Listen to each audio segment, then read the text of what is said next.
오늘 말씀 우리 함께 보도록 하겠습니다. 오늘 말씀은 요한복음 17장 1절부터 5절에 있는 말씀입니다. 요한복음 17장 1절부터 5절 말씀 저와 함께 교독하도록 하겠습니다. 제가 먼저 읽겠습니다. 예수께서 이 말씀을 하시고 눈을 들어 하늘을 우러러 보시며 기도하였습니다. 아버지여, 때가 됐습니다. 아들이 아버지께 영광을 돌릴 수 있도록 아들을 영광스럽게 하소서. 아버지께서는 아들에게 주시고 모든 사람에게 영생을 주게 하시고 모든 사람을 다스리는 권세를 아들에게 주셨습니다. 영생은 오직 한 분이신 참 아버지 하나님 아버지와 아버지께서 보내신 예수 그리스도를 아는 것입니다. 너희 아버지께서 보내주신 마음만성에 이 땅에서 아버지께 영광을 돌려드렸습니다. 함께 읽도록 하겠습니다. 아버지여, 창세전에 내가 아버지와 함께 누렸던 그 영광으로 이제 아버지 앞에서 나를 영광스럽게 하소서. 아멘. 요한복음 13장부터 16장은 십자가를 짊어지시기 전 하루 전날 예수님께서 마가의 다락방에서 제자들에게 하신 고별 설교를 담고 있었습니다. 그리고 오늘부터 이어지는 요한복음 17장에서는 고별 설교를 마치시고 예수님께서 하나님께 드린 기도에 관한 내용을 17장은 담고 있습니다. 공간복음에서는 그 고별 설교를 마치신 예수님께서 겟세마네 동산에 올라가시는 것을 우리는 볼 수가 있습니다. 그곳에서 예수님께서 아주 인간적으로 눈물을 흘리시면서 기도드리는 모습, 그리고 고뇌에 차 모습으로 기도를 하나님께 올려드리는 것을 우리는 공간복음에서 볼 수 있습니다. 하지만 요한이 이야기하고 있는 이 고별 설교 후 예수님의 기도 내용은 그 공간복음에서 기도하는 그런 분위기와는 조금 다릅니다. 어떻게 다른가? 어제 말씀에서 끝이 났던 16장 33절 마지막 부분에 보면은 예수님께서 선포하십니다. 담대하라, 내가 세상을 이미 이겼다 라고 하시면서 이 말씀에 이어지는 그 17장은 바로 승리의 기도라는 분위기를 담고 있습니다. 그렇기 때문에 공간복음에서는 예수님의 기도가 십자가를 바라보면서 침통한 분위기로 우리들이 많이 인식하고 있지만 이 요한복음에서의 예수님의 그 기도는 그전과는 다른 하나님께 영광을 올려드리고 그리고 승리와 기쁨이 넘치는 기도인 것을 우리는 17장에서 확인을 할 수가 있습니다. 오늘 말씀을 통해서 우리는 하나님께 올려드리는 예수님의 기도를 한번 살펴보도록 하겠습니다. 우리 1절 말씀을 함께 읽도록 하겠습니다. 함께 읽습니다. 예수께서 이 말씀을 하시고 눈을 들어 하늘을 우러러 보시며 기도하셨습니다. 아버지여, 때가 됐습니다. 아들이 아버지께 영광을 돌릴 수 있도록 아들을 영광스럽게 하소서. 아멘. 1절을 보면은 예수님께서 기도하시면서 이야기하십니다. 아버지여, 때가 됐습니다. 아버지께 영광 올릴 수 있도록 이라고 이야기를 하십니다. 그 대상, 기도의 대상이신 하나님을 예수님께서는 아버지라고 칭하는 것을 우리가 확인할 수 있습니다. 이것은 1절, 오늘 그 17장 1절 본문뿐만이 아니라 성경 곳곳 어디서나 예수님께서는 기도하실 때 하나님을 아버지라고 부르고 계십니다. 왜 예수님께서는 하나님을 아버지라고 부르실 수 있는 것인가? 그것은 바로 예수님께서 독생자이시기 때문이죠. 하나님의 독생자이시기 때문에 아버지를 아버지라고 부르는 게 아주 당연하기 때문입니다. 그리고 이 아버지라고 그 부르는 그 내용 가운데서는 내가 하나님, 당신과 아주 친밀한 관계에 있습니다라는 그 의미도 이 아버지라는 그 호칭 안에 다 담겨져 있는 것입니다. 즉 예수님께서 아버지, 하나님께 아버지라고 부르시는 이 기도 안에서는 바로 나와 아주 친밀하신 나의 아버지, 당신께 기도를 합니다 라고 하면서 그러니까 나에게 응답하여 주시옵소서 라는 그런 의미가 담겨져 있죠. 이 하나님을, 이 예수님께서 하나님을 아버지라고 부르시면서 이 예수님께서 우리들에게 가르쳐주신 기도문이 있습니다. 어떤 기도문인가요? 바로 하늘에 계신 우리 아버지여, 이름이 거룩히 여김을 받으시오며, 우리들이 아직 잘 알고 있는 주기도문을 예수님께서 우리들에게 알려주셨습니다. 그러면서 그 기도문을 예수님께서 우리들에게 알려주시면서 이와 동일하게 기도하라라고 말씀을 하십니다. 즉 무슨 말인가요? 예수님께서는 우리들도 하나님을 하나님이라고만 하지 말고 하나님 아버지라고 하라는 것입니다. 우리들의 기도의 대상이 되시는 하나님이 어떻게 예수님처럼 우리가 동일하게 아버지가 될 수 있는 것입니까? 조건 없이 우리의 기도에 응답하시는 아버지, 어떻게 그분께 하나님께 우리가 그렇게 기도를 할 수 있는가? 왜 그럴 수 있을까요? 그것은 바로 요한복음 12장 1절의 말씀과도 같습니다. 그분을 영접하는 자, 곧 그분의 이름을 믿는 자에게는 하나님의 자녀가 되는 권세를 주셨다라고 말씀하셨기 때문입니다. 즉 예수님을 믿기만 하면 어떻습니까? 믿는 모든 사람들은 하나님의 자녀라는 그 강력한 새로운 신분을 얻게 되는 것입니다.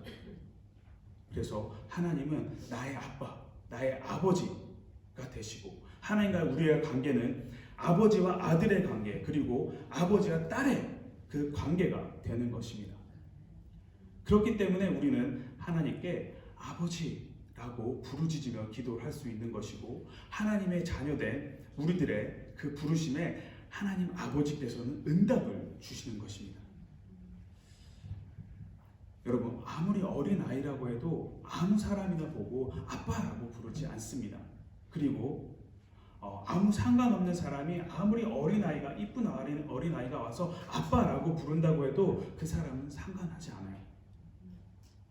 이 아버지라고 하는 호칭은 그 자녀된 자가 자신의 아버지에게만 쓸 수 있는 호칭이고, 이 호칭을 들었을 때 반응하는 자는 그 자녀의 아버지만이 반응을 합니다. 우리가 아버지께 기도할 때에 그 아버지, 하나님께 기도할 때 아버지라고 불러야 되는 그 이유는 오직 하나님의 자녀된 자만이 부를 수 있는 호칭이고 권세이고, 그리고 하나님은 그 자녀에게 그 들으셨을 때에 그 기도를 응답을 하십니다. 사랑하는 성도 여러분, 기도할 때 우리가 하나님 아버지께 한다라는 것을 기억하시기 바랍니다. 그리고 기도는 자녀가 아버지께 하듯 거리낌 없이 구해야 된다는 것을 잊지 마시기 바랍니다. 마지막으로 자녀들이 자신의 요구에 대해서 하나님의 아버지의 응답을 신뢰하듯이 우리의 영적인 아버지이신 하나님께서도 우리의 기도에 응답하신다는 것을 믿고 신뢰하는 마음으로 기도하시기 바랍니다. 그렇게 하나님을 아버지로 부르짖으면서 구할 때 하나님께서는 우리의 부르짖음에 응답하실 것입니다. 이렇게 하나님을 아버지라고 부르며 기도하시는 예수님께서 하나님께 하신 그 기도의 주된 내용을 살펴보면은 하나님께 영광을 올려드리겠다라는 것입니다. 예수님께서 하나님께 영광 올리는 것을 우선으로 하셔서 기도하셨듯이 예수님을 닮아가야 하는 우리들 또한 하나님께 영광을 올려드리는 법을 우리도 알아야만 하나님께 기도를 드릴 수 있을 것입니다. 그렇다면 우리가 어떻게 하면 하나님께 영광을 올려드릴 수 있을까요? 우리 4절 말씀 함께 보도록 하겠습니다. 함께 읽겠습니다. 나는 아버지께서 맡겨주신 일을 다 완성해 이 땅에서 아버지께 영광을 돌려드렸습니다. 아멘. 아버지께서 맡겨주신 일을 완성하였을 때 아버지께 영광을 올려드렸다. 우리가 삶 전체를 통틀어서 여러분 궁극적으로 우리가 추구해야 하는 것은 나의 잘됨과 안위와 그리고 가족의 평안이 아니라 바로 하나님께 영광을 올려드리는 것입니다. 하나님께 영광을 올려드리는 것을 먹든지 마시든지 무엇을 하든지 오직 하나님의 영광을 위해서 해야 하는 것. 이 하나님께 영광을 올려드리는 그 방법을 예수님께서는 뭐라고 하셨습니까? 아버지께서 명하신, 아버지께서 맡겨주신, 아버지께서 세워주신 그 자리에서 그 일을 완성하는 것, 어떻습니까? 성실히 잘 이행하는 것, 지켜나가는 것이 바로 하나님께 영광을 올려드리는 것이라고 하였습니다. 각자에게는 하나님께서 맡겨주신 자리가 다 있습니다. 저도 하나님께서 맡겨주신 자리가 있죠. 제가 양재 온누리에서 찬양팀에 들어갔을 때가 2005년이었습니다. 2005년 5월이었는데 처음에는 정말 그 찬양팀에 너무나도 들어가기가 싫었어요. 정말 등 떠밀려서 그 찬양팀에 들어갔습니다. 그래서 그때는 찬양 부르는 것이 너무나도 싫었기 때문에 어떻게 하면 그 찬양팀을 주일이면 빠질 수 있을까라는 고민을 금요일부터 했었습니다.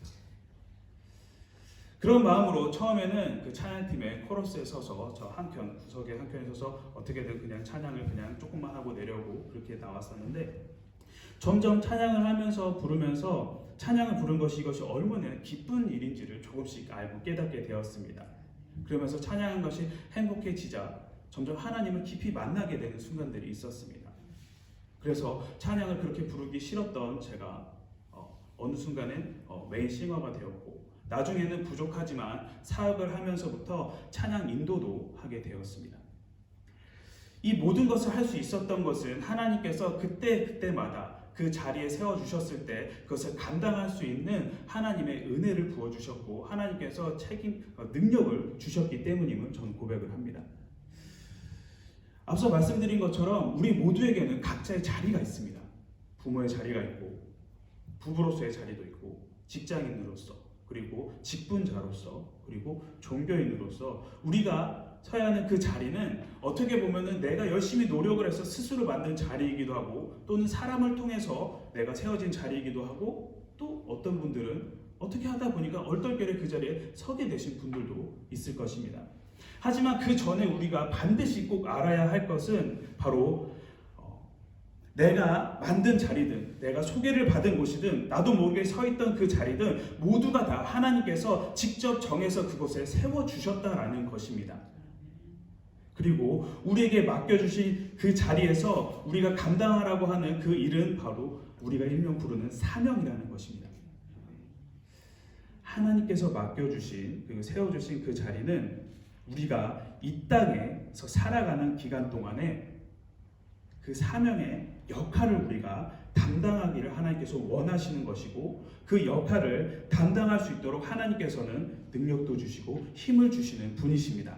즉 하나님께서는 우리를 택하신 이후에 그 목적은 무엇인가? 바로 하나님이 맡기신 그 사명을 감당케 하시려고 그 자리에 우리를 세워주셨습니다.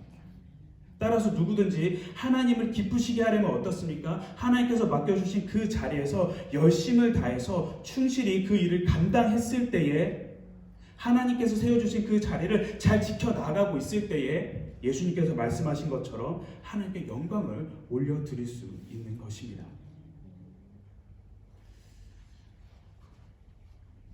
성경에서는 달란트 비유가 있습니다. 우리에게 각자의 자리를 지키는 것이 얼마나 중요한 자리인지를 알려주는 것이 바로 이 달란트 비유 사건입니다. 달란트 비유에서는 3명의 사람이 나오죠. 그 중에서 2사람은 어떻습니까? 자기에게 맡겨진 일을 열심히 충실히 잘 지킨 덕분에 주인께 기쁨, 칭찬을 받습니다. 그리고 상급도 받게 되죠. 하지만 다른 사람 1명은 어떻습니까? 자기의 자리를, 그 직분에서 있던 자리를 열심히 하지 않았기 때문에 주인으로서 책망을 받고 벌을 받습니다. 책망과 벌을 받은 사람은 어떻습니까? 그 일을 감당할 만한 힘과 능력이 없었던 사람이 아닙니다. 충분히 지킬 수 있었던 사람이고 열심을 다해서 해낼 수 있는 곳이었습니다. 하지만 그가 그 자리를 지키지 않았던 것은 몸이 아파서도 아니고 병들어서 갑작스러운 무슨 일이 생겼어도 아니라 단지 자신의 편안함을 추구하기 위해서 주님의 뜻을 어떻게 했습니까? 무시하고 자기 임의대로 행한였기 때문에 그는 그 모든 것을 잃어버린 자가 되어버렸습니다.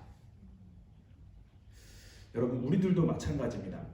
우리도 자기 자리를 잘 지키지 않으면 그 사람과 동일한 입장으로 변화가 될 수가 있습니다. 그 사람과 같은 운명이 올 수가 있어요. 오늘 이 말씀을 준비하면서 생각을 해보았습니다. 여러 번 곱씹어 보았어요. 무엇을 곱씹어 봤나? 나는 지금 하나님께서 허락하신 그 자리에 내가 잘 서 있는가?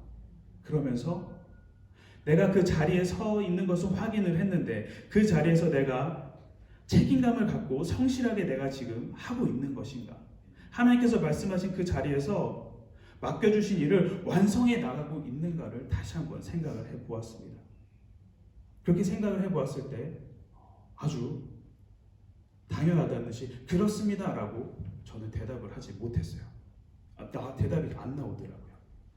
그러면서 하나님께서 왜 말씀을 통해서 오늘 이것을 묵상하게 하시는가 생각을 하면서 한편으로는 처음에는 하나님이 내가 지금 못하니까 경고성 메시지인가, 책망을 하시려고 나에게 이것을 알려주고 계신 것인가 라고 생각을 하였습니다.